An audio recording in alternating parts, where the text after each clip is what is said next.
Pour organiser le cours, il faut d'abord savoir quels sont les éléments qui le composent. Je suis connecté avec mes paramètres d'accès. Je vais cliquer sur le bouton « Mes cours », puis je vais ouvrir mon cours. Je suis dans mon cours. Il est composé de 3 éléments essentiels. Alors, le premier élément, c'est celui-là. C'est une barre de navigation. Le deuxième, c'est cette colonne. Et le troisième, c'est cette colonne de droite. Alors, on va commencer par la première zone, c'est cette barre de navigation qui s'appelle le fil d'Ariane. Alors, cette barre permet tout simplement de naviguer entre les ressources ou les sections de mon cours. Alors, dans mon cas, je suis dans mon cours. Là, je suis dans la catégorie assistance. Je peux cliquer sur cette catégorie. Hop, là, je vais tomber sur la liste des cours, la liste du catalogue de cette catégorie assistance. Je reviens à mon cours.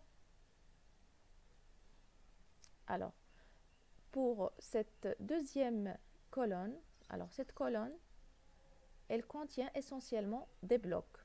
Alors, les blocs, ce sont des éléments qui donnent des fonctionnalités supplémentaires liées à mon cours. Nous pouvons bien sûr les gérer facilement.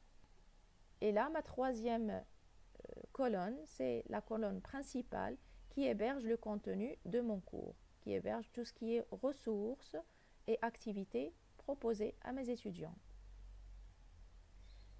Cette colonne est composée des sections numérotées de 1 à 11. Alors, les sections sont des éléments qui structurent mon cours.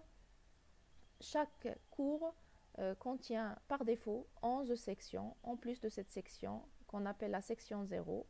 Cette section 0, on peut la réserver pour la présentation de notre cours, le public cible, les objectifs pédagogiques, les références, etc. Toute information liée à la présentation ou la description de mon cours. Ce format de cours est appelé format thématique. Il y a un autre format, c'est le format hebdomadaire. À la place des sections, j'ai des semaines. Chaque section va contenir des ressources et des activités. Nous allons maintenant voir un exemple de cours.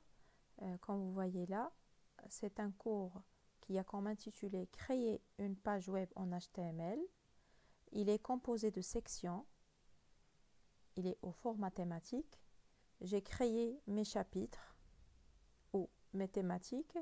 Nous allons voir maintenant comment pouvoir le faire facilement et comment pouvoir modifier les titres de ces sections. Tout d'abord, je vais cliquer sur le bouton « Activer le mode édition ». J'ai pu modifier cette première section qui est la section 0. J'ai mis une petite description de mon cours. J'ai un forum de nouvelles. Ce forum de nouvelles est créé automatiquement une fois le cours recréé. Il permet tout simplement de mettre toutes les annonces relatives au cours. Là, ma première section s'intitule « Les bases du HTML ».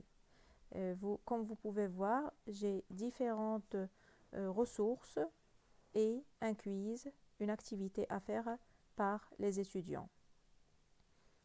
Alors, j'ai différentes sections. Je vais modifier la section 4. Pour le faire, une fois j'ai activé le mode édition, il y a différentes icônes qui s'affichent et différents menus aussi. Alors, pour la section 4, pour modifier son titre, je vais juste tout simplement cliquer sur le lien modifier, modifier la section et je vais tout simplement taper le titre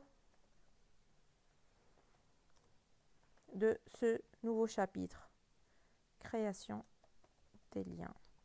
Je peux mettre un résumé à cette section, je vais garder tel quel. Et je peux de cette façon modifier les autres titres de cette section. Pour chaque section, à part le menu modifier la section, j'ai aussi marqué la section qui permet de, de différencier ou donner un marquage à cette section par rapport aux autres sections pour attirer l'attention des étudiants à ce chapitre. Je peux aussi cacher cette section. Elle devient grisée pour l'enseignant. Quant aux étudiants, elle est tout à fait cachée, ils ne peuvent pas la voir. Et il est bien sûr possible de supprimer la section. Je peux aussi déplacer les sections en appliquant le glisser-déposer. Par exemple, je vais mettre l'organisation du texte avant la section création d'une page HTML, c'est tout à fait possible. Comme je peux supprimer ces sections dont je n'ai pas besoin. Pour le faire, il faut tout simplement cliquer sur ce bouton pour supprimer les sections. C'est bon, je peux supprimer facilement les sections. Comme je peux ajouter d'autres sections si j'en ai besoin en cliquant sur le bouton plus, je vais nettoyer ou supprimer toutes les sections qui restent dont je n'ai pas besoin.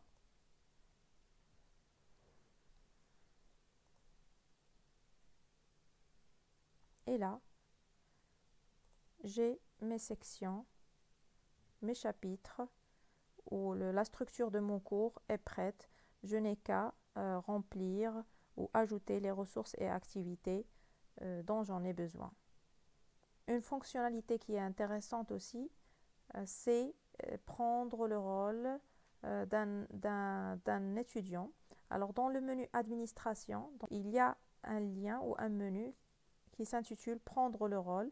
Je peux prendre différents rôles pour voir ce que voit soit l'enseignant non éditeur, le tuteur, l'étudiant ou un visiteur anonyme. Je vais prendre le rôle d'un étudiant pour voir qu'est-ce qu'il va avoir comme rendu de cette page. Alors comme vous voyez, il ne voit pas les icônes, il ne voit pas les menus, il ne voit pas les sections cachées. Et là, la section marquée en bleu, elle est en bleu pour attirer l'attention des étudiants. À la fin, je peux retourner à mon rôle normal en cliquant toujours sur ce menu Retour à mon rôle normal.